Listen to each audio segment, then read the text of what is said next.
goal of this video is to provide you with practical ways to answer the question of how our congregations can live incarnationally in their personal lives. Incarnational living requires the church leadership to encourage their people to leave margin in their lives for non-church related activities. Churches are often good at honoring those who serve within the church walls, but rarely publicly celebrate those who serve in position of local leadership and influence.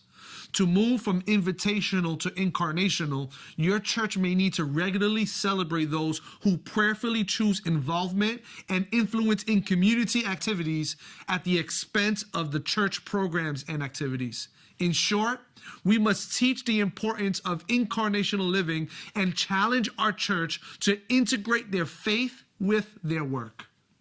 If we want to become a church that lives incarnationally, we must create spaces to teach our people to live incarnationally. We all know that change doesn't happen by accident.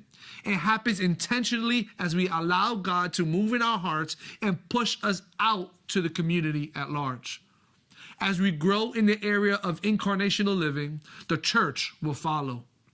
What we believe is that incarnational living is embracing our identity as the people of God sent to our community for the purposes of God, bringing spiritual and social renewal. An incarnational leader develops an incarnational church that is ready to break out of the walls of the church to be a tangible expression of the goodness of God in our cities. How does this happen? One way it happens is our church is encouraged to build relationships with people outside of the church community. As we have mentioned, God is a sending God, and we are a sent people. As we are sent out, our purpose is made clear: to reach our neighbors in loving relationships. The greatest team of people to change our community is attending our churches every weekend. Empower them to live on mission everywhere they go. This may look like encouraging a young teen to shovel out an elderly couple at no cost, or it might be checking on a single mother on your block who needs a night out. As we get to know our neighbors, the opportunity to live incarnationally will always be available.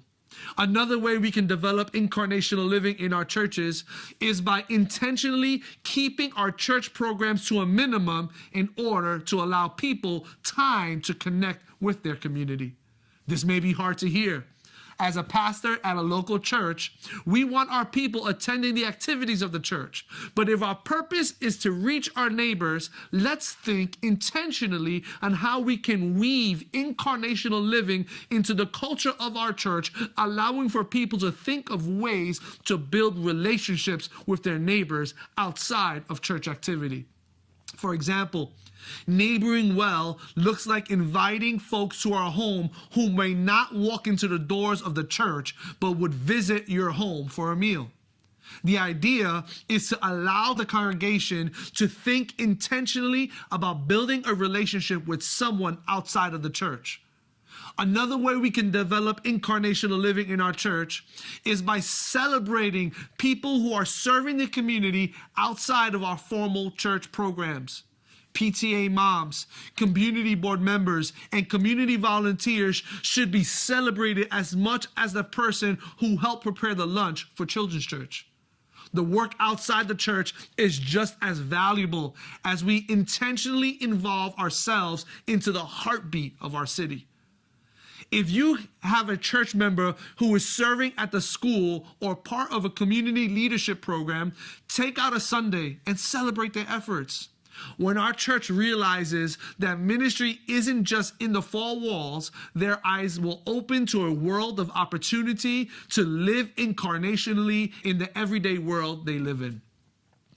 We must teach our church families to view their neighborhoods as mission fields and that they are uniquely positioned to reach their neighbors for Christ. The mission behind incarnational living is that we don't only rely on our church programs and gatherings as the primary way to reach people, but we create spaces for people to live on mission everywhere they go. Ask yourself this question: what is the one thing this month that our church can do to serve our city? Is there a food pantry that needs help? Is there a park that needs cleaning? Is there a street that needs cleaning? Is there a neighbor in need? Let's be clear on what incarnational living is and what it isn't. Living incarnationally does not mean you view people as projects to be completed, but people to love so much that you intentionally seek them out. Living incarnationally does not mean you must see conversions, though you likely will. It means that you trust God to do His work in His time as you serve your community. Living incarnationally is more than an event on a calendar and does not mean scheduled time. It means living everyday life with everyday people with the heart of the gospel in mind, starting with the community, town, and city you are in. Here are some potential helpful tips. Let's organize and mobilize. Don't despise small beginnings. Many times we don't do something because we feel like it has to be a huge event. God honors small, faithful, and unseen actions. The heart of an incarnational church cannot be quantified in numbers, only in long-term commitment to neighboring well. A marathon is run one step at a time and 1 mile at a time.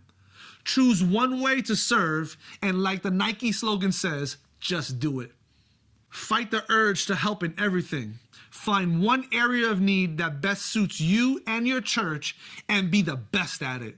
We can't do everything, but we can do something. The truth is, there is an organization in your community right now who is looking for volunteers. Let's invest in their organization and help them achieve their vision. The kingdom agenda is always greater than our agenda. Finally, as leaders, we are called to make disciples who make disciples. The greatest reward on earth for a leader is a disciple finding another person whom they can disciple. This is our mandate. And we believe that as we live incarnationally in our community, we will see the fruits of that mandate as we love our neighbors well. Our people are uniquely positioned to reach their neighbors unlike anyone else. Let's teach them to neighbor well as they grow in the gospel. We can start today by encouraging our congregation to serve someone in their area once a week. Some examples may be to teach our church to pay attention to the lives of their coworkers. They see them every day, and maybe our coworkers are so overwhelmed, but we can be a blessing by buying them or making them some lunch. Our people should think of someone in our area who just had a baby or has a few kids and could use a night out. We all need that. And offer to babysit for an evening. In short, let's teach our church to think about the people in our area and think of ways we can be a blessing through meeting a need and simply demonstrating God's grace. If we challenge our church to connect relationally and intentionally with their neighbors and really listen to love, they will find endless opportunities to pour into the lives of others. Let's end how we started. If your church closed its doors today, would the community care? We pray that as you grow in living incarnationally, the answer would be absolutely yes. The community would care. Our goal is to be a critical component of the community, and it begins with living incarnationally today.